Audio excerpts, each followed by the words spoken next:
Yeah, I think I'm done.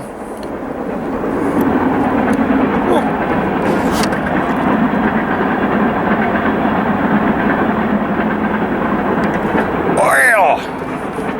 Well, you guys want to see $4,000 in my yard? It's not as impressive as I would like, but there it is. 78 bags of R30. And I have begun the process of putting it up. And that is much worse than a feller could have expected. It does seem to stick up there okay, although I don't trust it, again, not to all just thump, pop down.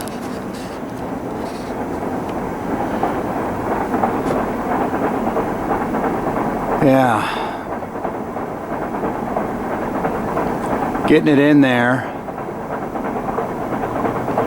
It does stick all right.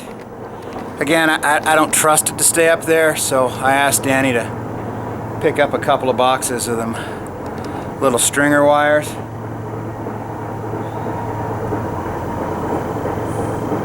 I mean, I could screw in place a bunch of 1x I cut up, but whoa, that'd be a lot of work. Now it'd be a very nice job, and all my rafters would be hard as a rock, but whoa, it'd be a lot of work. Anyways, that's what I'm doing. I start on this end with a half at the bottom, and then I go over the top of it with a full sheet and try to pull her down. Originally I was trying to cut and fit these ends. That's stupid. I got so much scrap, so now I just tuck scrap in there and pack her full. Why not? I got the air blocking in there. I keep pushing my chunks of styrofoam out. It's just,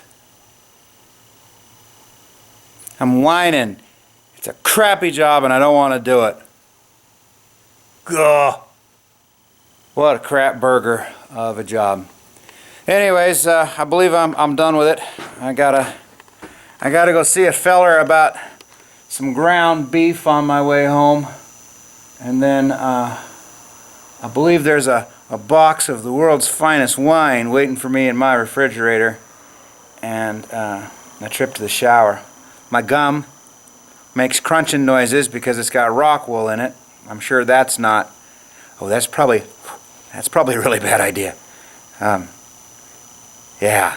No gum tomorrow. I don't know how I got Rockwool in it because I've been wearing a respirator. I tried my goggles. I bought a really nice pair of goggles, right? Keep it out of your eyes. Instant fog factory. So I'm just using what God and my grandpa gave me to keep it out. Yeah, the Lowe's guys were nice. Two old fellas. They weren't in a hurry. Got interrogated by the one. Where are you from? When'd you graduate high school? What's your favorite color?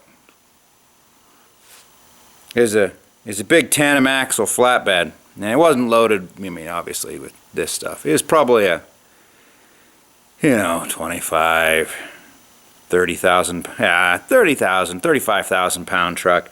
Well, loaded with that Rockwool, so it wasn't loaded. But he either couldn't or wouldn't or just didn't lock the rear tandem together. I could see the driveline. And so we played higgledy-piggledy a bit on the hill before he just bonsai'd it up. I think that front bumper was a frog's whisker from a big old pile of rocks, but it wasn't my truck, and they're up here. So yeah, I'm going home. You guys stay and finish this up, all right? I appreciate it. Really? You had all night, you didn't get any of it done? Jeez. I don't blame you. I'm having a bigger problem diving into this than I have anything in the entire build, including breaking rock and shoveling broken stone. That's just something about it. Oh, so in order to avoid it, we went down and started the big bonfire down there. Shay's gonna watch it all morning or whatnot. I forgot I'd stacked it 2 years ago. It went up like a bomb. R.I.P. to all the critters. They didn't have a chance to squeeze out from under it. Kind of feel bad about that, but it, yeah, she took off, and I waited long enough to make sure they'd have started all the grass around it on fire. So I let that get out there about 20 some odd feet, and then I didn't put it out. It's just down to some big cottonwood logs, and Shay's throwing on the green stuff from that ponderosa that broke off. But yeah, it's just not much more. Dang it, it's still here. Oh, also dang it, I totally forgot the wires. I sent Danny after the wires, you know, the little spring wires. I got a couple of boxes of 16 on center, but I don't have any 24 on center. So I sent her after them, and I said, "Oh, I'll buy 4 or 5." And when I got home, he's like, "So what it costs?" She's like, $27.90. And I thought to myself, "Jeez, 5 cardboard boxes of bent little pieces of metal, literally metal wire snipped off, and they want $27 for 5 boxes?" And she's like, "Yeah, that's each." Each. So, yeah.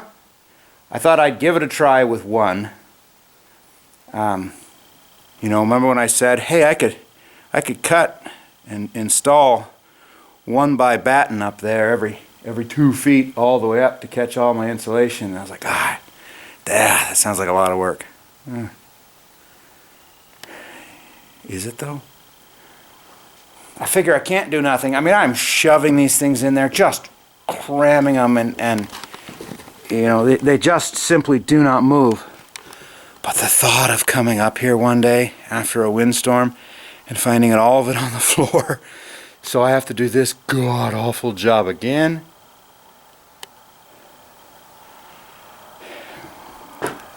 We ain't doing that. So I guess it's money well spent. All right. Talking to you is really just an excuse not to do this, so I'll go ahead and get started on it. Oh, my legs are cramping from the amount of times I've had to go up and down stairs and up and down ladders and squint and squish and climb. Once I think I get out from underneath there, I believe it'll be okay. You know, here I've got the ceiling, and I got to weasel my way in there, and when I get out into here, even though I'll be moving off this giant scaffolding, I believe it'll go faster and be easier. But let me show you my my venting issue, and I'll get your opinions on it. All right, we're up here at the top now. You can see this has got the battens in it, so I simply dropped it in. That one, I put a half sheet at the very bottom, and then a full one over the top down to that far wall, and then after that I go full ones, and then I shove ones up from under it, and then I get the top one as high as I think it needs to be, and then I use the other one to shove it up in there. Anyways, here's where my 2 roof heights come together, and so all the warm air in here needs to slide up and out. Okay, so this is what I've got down in there.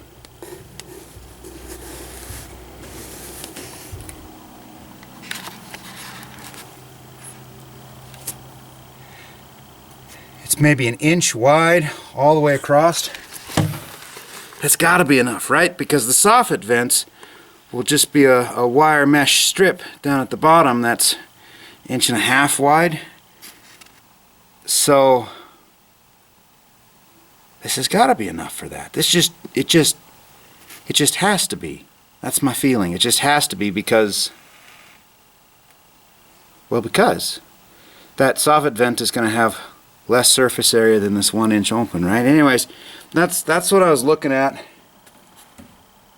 Whether folks thought it would be enough. I will say in the rest of these bays, right, it's not going to be as bad. This one has got that supporting 2x6, whereas the rest of these don't, and so there'll be more room right here.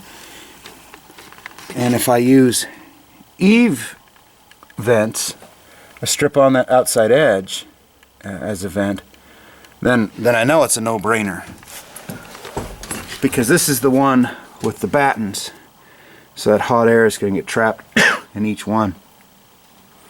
I don't know. I think I'm overthinking it, because I don't necessarily know what's right, and I'm trying very hard to avoid doing this shit over here. So I don't know what to tell you.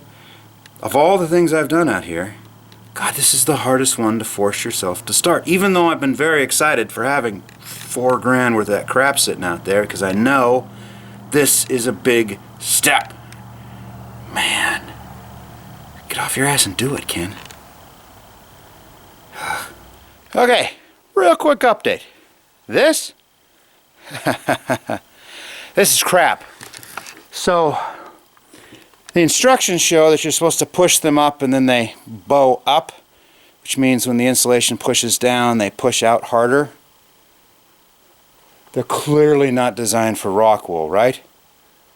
They're clearly not designed for any heavy insulation of any kind. So they just immediately pop sideways and then eventually end up hanging straight down. Well, when they hang straight down, these pins, rather than being pushed in tighter, can just drag off. Boop.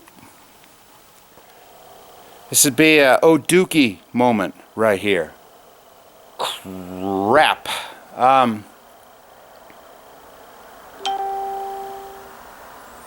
So much work to screw in battens, kind of like, where is it, like this stabilizing run? God, it'd be so much work. Down here, this is going to be walled up, basically sealed away. So down here, I'm just going to go rip some scrap wood battens and then screw them right to the bottom of the rafters. The truss is up there, so this stuff can't pop down. This is a big problem for me, because once it's sealed, I'll never see it again. So I would have no idea if something went wrong until a big hole melts in the roof. And then at that point, you cut your way in through the ceiling of this room. And I don't want to do either of those things. So I'm just going to screw on battens until I get to this point. From this point on, it'll have sheetrock eventually. How do I keep them up there until the sheetrock? I mean, I can tell you right now, we're talking $200-300 worth of these little wires to put them as close together as they're talking about. For what? Literally. Once the sheetrock is up, this is not a problem. It can't fall down anymore. Oh. Do I really have to batten in between this entire roof? You've seen the winds out here. You and I both know there's a fair chance that it'll pressurize. Think of all the surface area. Poof. Oh, I'm going to be doing this whole thing. I'm going to do this whole thing and won't need it. But I'm sure if I don't do it, I will. Maybe if I custom cut the wires smaller so they didn't flex as much. If there's even a 1 in 10 chance of blowing this roof down, all this insulation down. That'll be like 10 times the time and effort to batten the roof in the first place. Am I crazy? Am I wrong? I don't feel wrong. I really don't feel wrong. Let me just rip them and stick them.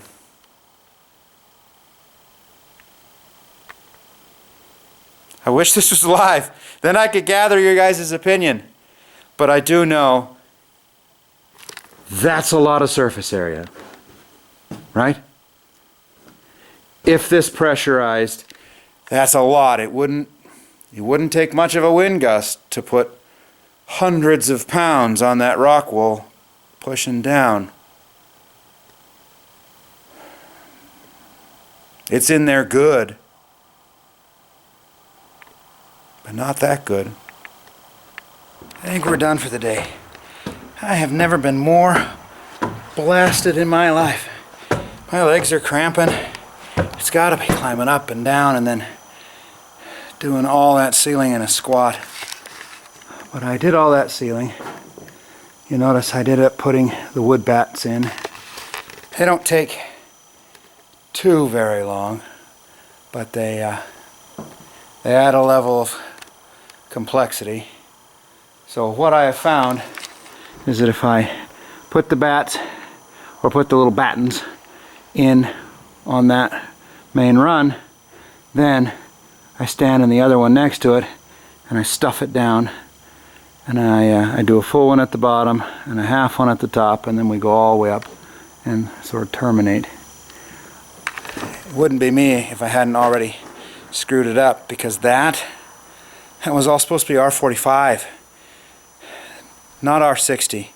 It was going to be insulation in this vertical wall right here, R15 in that wall, and then R60, because this is wood stove, primary heat. This is the ceiling that's going to collect it. And God damn it. I wasn't thinking. Of course, I don't have the R15 and won't for another month, so I couldn't have done anything anyways. I have since discovered there's no way to do like part of it. You have to work out of the empty one and go all the way up. You just gotta. So because I had these ideas, I'd do the bottom section here, and I gotta call the electrical inspector. Probably won't be able to get a hold of him, which makes sense. I won't be able to get a hold of him until Monday. I would never expect the man to answer questions on a Saturday night or Sunday morning, but probably means I can't do any of that. I'd like it if he'd just let me take pictures. It's not a complicated bit of wiring. You've got the 4 loft lights, 2 big chandeliers, and a fan. It's the only thing up in there. Nonetheless, it's all going to be obscured. And it says in the permit, you can't obscure the wiring. So I'll give them a call and find out. I believe it's $60 if they come out here, and I'm sure burning through a lot of money, but if that's all it costs so that I could keep going throughout the week, then I suppose that's the cost of doing business. I'm gonna be able to return a crap ton of them little metal strippy things, so it'll definitely cover that. But I can, who knows, and maybe it's too bad an idea to have him walk through the place and be like, yep, I like this, no, I don't like that, before we do our first final rough-in approval. Idiot. R45, insulate that vertical wall. This was a plan. It was drawn on a piece of paper. I'm the one that drew it. Oh well. Guess I'll be putting in an order for a bit more R30. Damn it. He even made marshmallow sticks. This is what Shay's been working on. That was that giant bonfire. There's the top to that tree. You notice most of those have been hand chopped off. And it'd be nice to get a little tiny road to squeak right through here, so that next time family comes with a travel trailer, they can just swing right around. And that'd be perfect. Looking pretty good, bud. Yeah. You worked really hard. Nice job. Want me to make a marshmallow? Sure.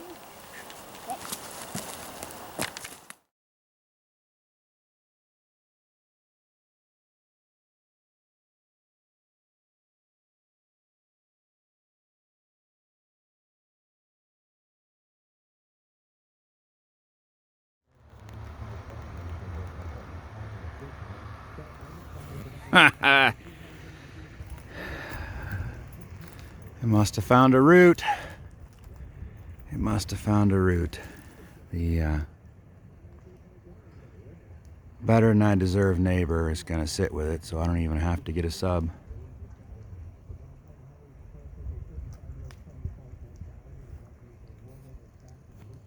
Damn it. Okay. Well, the bald eagle no longer owns his perch.